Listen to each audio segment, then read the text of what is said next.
दोस्तों आप ये आंसर शीट देख रहे हो, इस आंसर शीट में ऐसी कमियां है ना जो कमियां शायद आप भी दोहराते होगे, और आज इस वीडियो को देखने के बाद आपकी आंखें खुल जाएगी, विश्वास कीजिए। यहां पर देखिए, इस बच्चे ने यहां पर एक क्वेश्चन का आंसर छोड़ रखा है, दूसरे का भी नीचे छोड़ रखा है, और एक आंसर किया है वो भी इतना बड़ा जो कि मात्र 2 नंबर का है, जो कि इसका टाइम टेकिंग आंसर था। मैं अब आपको सीधे तौर पर साफ साफ बताता हूं, कभी भी किसी भी आंसर को छोड़ करके मत आओ, रिलेटेड लिख करके आओ, कम से कम कुछ मार्क्स तो मिले।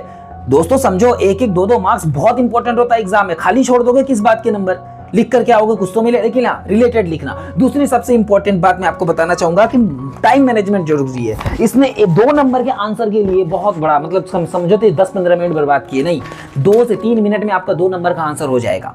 उसके अकॉर्डिंग आपको करना है। और एक बात, एग्जामिनर जब आंसर शीट चेक करता है तो वो कुछ चीजें नोटिस करता है कि जिन चीजों की जरूरत है वो बच्चे ने लिखा है या नहीं लिखा है। जैसे कुछ कीवर्ड्स हो गए, कुछ स्पेसिफिक लाइंस हो गए, तो बच्चों को पता कैसे चलेगा कि हाँ ये एग्जामिनर चाहता है। एग्जामिनर कॉपी चेक करने से पहले उसका कोई माइंड सेट तो होगा, कुछ तो देखेगा ना, क्योंकि एक एग्जामिनर के पास 150-200 कॉपियां होती है।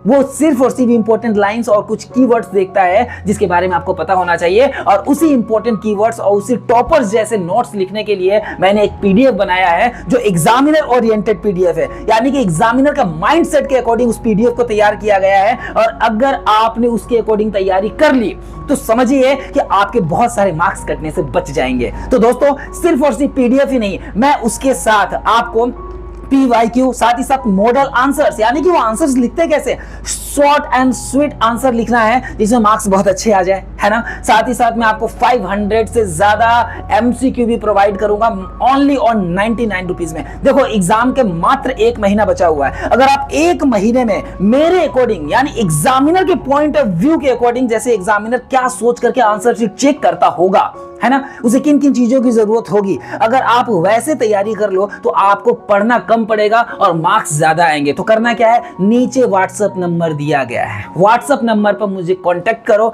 मैसेज करो, हाय मुझे जानना है कि आखिर एग्जामिनर का पॉइंट ऑफ व्यू कैसा होता होगा, मैं आपकी हेल्प करूंगा। बस आपको एक काम करना होगा, फ्री है, कोई चार्जेस नहीं लगता। नीचे दिए गए नंबर पर अभी इसी वक्त मैसेज कीजिए, व्हाट्सएप कीजिए, और बाकी गाइड मैं आपको करूंगा। तब तक के लिए थैंक यू सो मच।